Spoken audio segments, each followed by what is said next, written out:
Hi, I'm Azara Tagaya and you're watching Ringgit Sense, the show where we talk about personal finance. In this week's episode, we're looking at the switch from the Goods and Services Tax (GST) to the Sales and Services Tax (SST) and how it will affect businesses and consumers like you. What are some of the changes that businesses will have to make? And for the consumer, will the cost of living go down?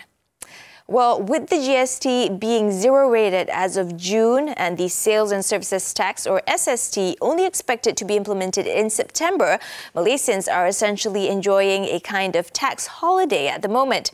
We wanted to know if Malaysians are actually spending more shopping online during the tax holiday, or are they waiting for the big online sales that usually come at the end of the year? To find out the answers, we spoke to Shopback, an online cashback platform that works with large online shopping platforms like Lazada and Taobao.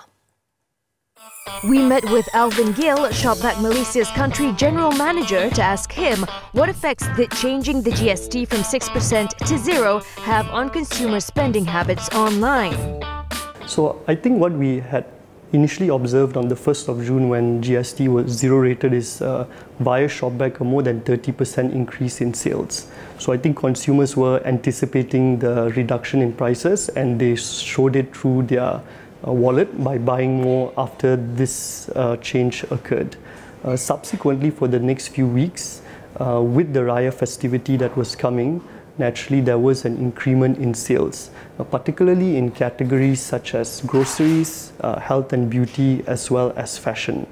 I think since then, sales has somewhat stabilized. Shopback currently has about 1 million users who have signed up, and they were able to observe what Malaysians were spending their money on through their partners. According to Alvin, most merchants have reduced their prices, but there was a minority of products that remained the same, as these sellers may have absorbed the cost of the GST when it was introduced. But I think what remains to be seen is the details in terms of what are the rates going to be, as well as what are the coverage of products. And I think based on that, online sellers are applying a wait-and-see approach before they decide what actions they might take on pricing. Shopback believes that with the introduction of SST, it is unlikely to negatively impact the performance of these online sellers for the remainder of the year. And the reason we believe that is because from September right up to the end of the year in December, there are many online sales events such as My Cyber Sale, 99 Rewards Day, 11/11 Singles Day, as well as the 12/12 Online Revolution. And we certainly see that with all these activities, consumers are expecting this to come, and they would be willing to spend extra during that period of time. Alvin believes these large online sales events will actually offer more discounts than the 6% discount that consumers are currently enjoying during the current tax holiday. What usually happens in these events is that promotions are cutting across the board. And not only are the promotions coming from the online merchants such as marketplaces such as Lada 11th Street, but also the brands that are hosting their products on these platforms as well would be supplementing it with voucher codes or discounts during these events. And since these are major events of the year, for many different players, this part will encompass a large proportion of their annual sales. So they would be very aggressive. I think case in point would be 11/11, how Taobao and Tmall, for example, in China have huge amount of sales during that period of day. And I think what we are seeing is that these events are becoming huge as well in the context of Southeast Asia. So if consumers see something they like online, should they buy it now or wait until the online sales event? Well, first of all, for that consumer, probably they need to decide, do they need the product now, or are they able to wait? If they need the product now, of course, naturally, it's the best time to get it now because of the tax holiday. But if a consumer is able to wait, naturally, these big online sales events that are to come will be offering really attractive promotions and offers. And they are likely to get a lot more savings that time versus now. So it really depends on where the consumer is at in terms of their purchase decision.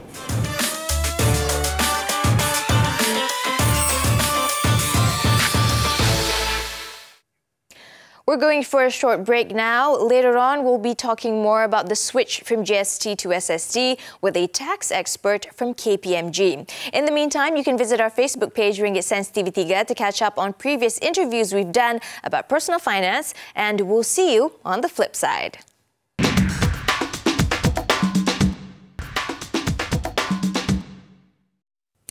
Well, welcome back to Ringgit Sense. You're still with me, Azara Tagaya, and we're continuing our episode about the switch from GST to SST. Now, in the studio with us today is Ng Su Lin, Executive Director for Indirect Tax at KPMG, to walk us through how the changes will affect you.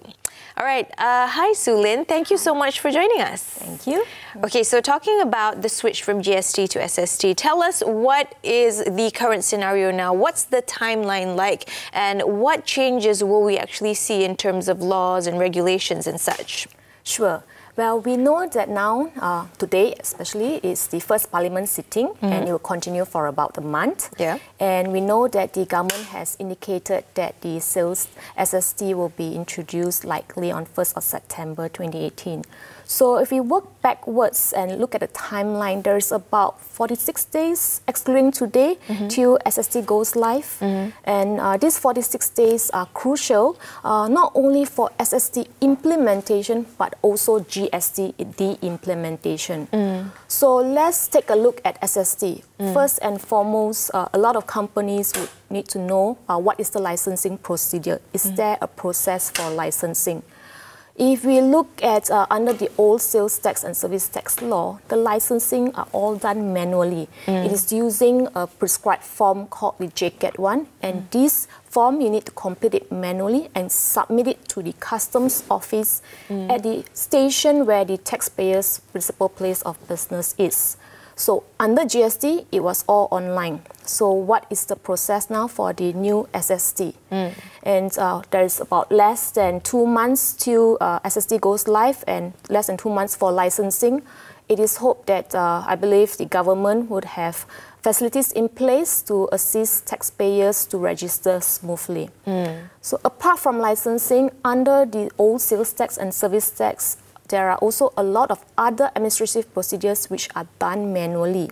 For example, returns. Returns previously were also submitted manually using prescribed form. We call it the CJP1. And this form has to be completed and submitted again to the customs office, and payment needs to be made there. And another crucial form, particularly for licensed manufacturers, is the exemption forms that they need to apply. For those companies that are used to be sales tax licensed manufacturers, they would be familiar with a form called CJ5 and CJ5A. These are actually facilities that allow the manufacturers to acquire raw materials and components free of sales tax, so that when they sell the finished goods, the manufactured finished goods, to the consumers or to the next level, they only charge sales tax on the manufactured goods. Now, the biggest challenge is this exemption, these facilities, under the previous law, you need to apply it beforehand. Apply it before you buy the raw materials or the components. So with this new SST and the timeline given, will there be sufficient time for manufacturers, licensed manufacturers, to apply for the sales tax exemptions before 1st September 2018, given that there is just a limited time for them to do so? So I believe businesses who have employees or staff who have experience in sales tax and service tax will find it helpful. But what about those companies that their staff have already left? So that's looking at the SST that businesses have to be prepared. So, but what about GST? Because now, although GST is at 0%, you need to also consider the impact. So from GST perspective, businesses need to ensure that they have to test the system to ensure that come 1st September, they don't reflect GST on their invoices, on their documents. So although GST is at 0%, documents, invoicing needs to be correct. And businesses should also not forget that they need to keep all the old records. They cannot destroy all the old records, because although the GST Act will be repealed, there will be savings and transitional provisions to cover areas like what to do with your final GST return, what information needs to be submitted in the final GST return, what happens to advance payment that you have already received, and also what about your sales tax refunds. So all these things are questions that or areas that the businesses need to consider. I guess what is important is businesses have experience in GST implementation not too long ago, so they know that changes needs to be done. It's just the extent and the effort of it. Okay, so those are some of the changes that businesses will face from changing from GST to SST. Have you faced any questions from businesses, some of the challenges that they will be faced when SST actually comes into effect? Some businesses also ask about transitional issues. For example, what happens to stocks on hand that they have on 31st August 2018, which they have bought without taxes? Do they need to do anything about it? So I guess generally for businesses, there are three areas that they could be impacted. Number one, whether you are the supplier who has to charge SST. Number two, whether you are the direct purchaser who will suffer from the SST. Or number three, you are further down the supply chain that you may or may not see the impact of SST. So with about 46 days to go before SST goes live, I think planning and prioritizing is very important. Some business will be more impacted and there's more things to do than other businesses. Okay. So you have to task it out properly. Maybe, for example, non-manufacturers, non-service providers, the main impact would be more on their purchases.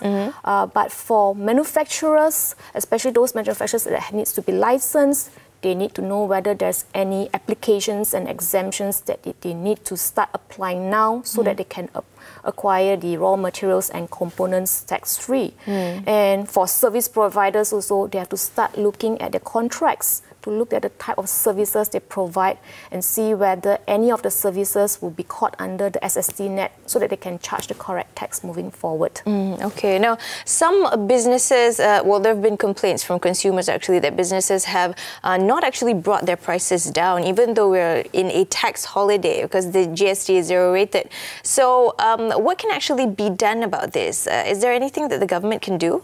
The government has introduced the price control and anti-profiteering regulation. The intention of the price control and anti-profiteering regulation is that businesses should not take advantage of a new tax to raise prices and make profits unreasonably high. Now, the key word is profits should not be made unreasonably high. That's what the regulation says. So in other words, companies can still make profits. So what is unreasonably high depends on a formula, and the formula is in the regulations, and it basically looks at data for the past 3 years. Let's take a simple example. Let's say that a restaurant that sells a cup of teh tarik. So using the formula, the test is what is the increase in profit that the restaurant make for the same cup of teh tarik in 2015, 2016 and 2017. So they need to look at the markup or the margin of this cup of teh tarik. Then after that, this will determine what is the maximum profit that the restaurant can make in 2018 and hence determine the selling price. So a lot of challenges with the enforcement of this price control and anti-profiteering, which is enforced by the Ministry of Domestic Trade, Consumer and Cooperatives.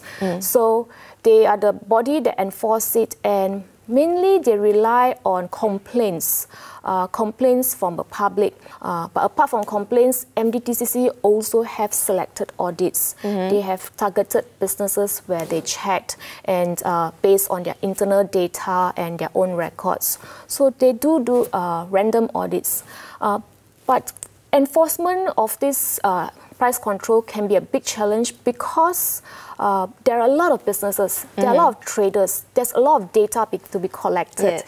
And the mechanism looks at profits, not prices. And the formulas can be quite challenging and complicated. People like us, end consumers also, we should also help the government to be the ears and the eyes for them. All right. Now, and on that note, on the end consumers, we're going to go for a short break. But when we come back, we will be talking about the consumers. How will it affect you? What prices will rise and what items will actually be affected more with the SST? All about that when we come back on Ringgit Sense.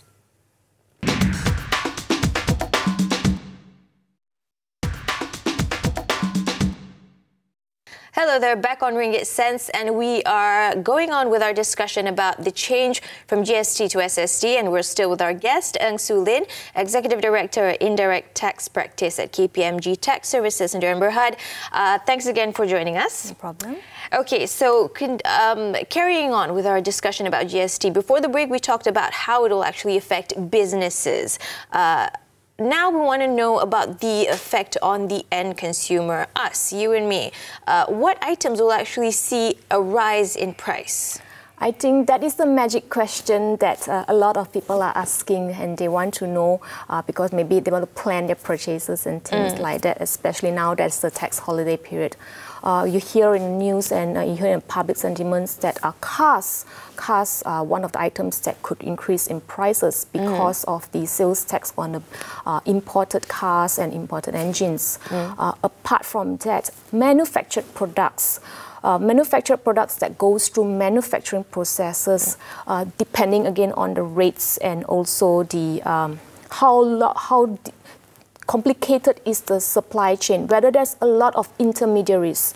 So if the manufacturers were the one who charge the sales tax and there's a lot of intermediaries that have markup, the tax is only one stage at the manufacturer's level. So if you look at raw, fresh fruits and products that you buy locally, then there shouldn't be any sales tax on it. But if for processed goods, manufactured goods that have gone through the process, there could be a change in prices. But what I wanted to share is when you compare prices, you don't compare it to the tax holiday period, because tax holiday period, there is no GST, there's no sales tax. Prices should be compared to before 1st June 2018, during the GST at 6% period. Oh, okay. So when prices for some goods will actually rise, give us more examples about, let's say you're taking a walk through the supermarket. What items will actually see a significant increase in price that we'll have to pay more for? Okay. So if you look through the whatever is sold in the hypermarkets, so assuming the rates, we disregard the rates, everything remains equal, it's the manufactured products. So, for example, imported products could be higher. If you see anything that is manufactured locally in Malaysia, there could be an increase in price also. So generalizing it, it will say that it's a manufactured products that will face an increase in prices, but it also depends on whether the manufacturer will pass on the cost to the consumers or they will absorb some of the savings. Okay, so what about food items? So in terms of food, say if you buy raw vegetables and fresh products, there is no manufacturing involved, so there is no sales tax on it, or there shouldn't be any SST on it, assuming they use the old law. But if you go to the restaurants, you go to the hotels and you buy these products, then depending on what is the SST rate, because previously currently it's just the 6%, so whether the SST rate is higher or lower, then you could see some changes in the pricing as well. I see. Okay, so now it's a tax holiday. So a lot of people are actually taking advantage of no GST to buy, especially bigger purchases like vehicles and properties. So is this a good idea now? Because usually with these items, we'll also have a sale at the end of the year. We also have online sales for smaller items. So is it a good idea to buy now? What needs to be concerned with is come nearer to 1st September 2018, assuming 1st September 2018 is the SST go live date. So nearing that rate, will there be a rush to buy and stock up on all these items or not? And post 1st September 2018 itself, what will happen to these items? Will there be a slight dip in the demand? So these are factors that I think manufacturers and sellers are also concerned of. And perhaps like what you mentioned just now, these sellers and businesses will need to consider whether they have any other methods to attract consumers, maybe through marketing promotions. Okay, so with the change from GST to SST, moving forward in the future, there's also talk about introducing digital tax. So for the consumers, moving forward into the future, what are some of the changes that we're going to see aside from just going to SST? Okay, so taxing the digital economy, particularly on services, is it's not something new. It has been talked about not only in Malaysia but in other countries as well. So the main aim is for them to tax non-residents or foreign suppliers who conduct businesses in the country. So it's a form of raising revenue, and it looks more at services. For goods, it is not so much a concern because for goods, when it comes into a country, tax will be imposed at the point of importation at the customs border. So the main concern is for services. So this is the additional taxes and revenue that the government would like to tap on, and it's not only in Malaysia but in other countries. So, but the mechanism of how to go about it has not been ironed out. For now, digital tax is still in talk, so it's nothing concrete yet. But if it's implemented, how will it actually affect us? Let's say I subscribe to an internet service provider, and then I subscribe to Netflix, for instance. So what will actually happen to the consumer? Sure. By right, if it follows what the Australian model or all the other countries that want to tax on all these foreign suppliers, by right, what we buy from them, there should be tax, and tax on the foreign suppliers. Now the challenge is how to collect the taxes. Do you want to force the end consumer to be the one that reports to customs and pay for it? That would be a big challenge. So in countries like Australia, they make the non-resident, like Netflix, to be registered in Australia, and then they have to pay the taxes to the Australian government. I see, okay. So for us as end consumer, in the future, we could see that all these foreign purchases, services that we acquire from foreign companies, there may be taxes on it. Maybe the obligation is not on us, but obligation is the foreign supplier to pay the taxes to the government. So then it remains to be seen whether these foreign suppliers will pass on the cost to us or not. I see. Okay, so that's how it may work in the future. Correct. Okay, thank you so much. So many valid viewpoints there, and some new stuff that we've never heard before about SST and also taxes. Thank you so much, Su Lin, for joining us. It's been a pleasure. You're welcome. Thank you. Well, we have come to the end of today's episode, and next week on Ringgit Sense, we'll be talking about cryptocurrencies, such as Bitcoin. Are they the next big investment or a bubble waiting to burst? Go to our Facebook page, Ringgit Sense TV3, and let us know what you think. Now, that's also where you can get in touch with us if you have any questions or suggestions. I'm Azara Tagaya, signing off, and we'll see you on the next episode.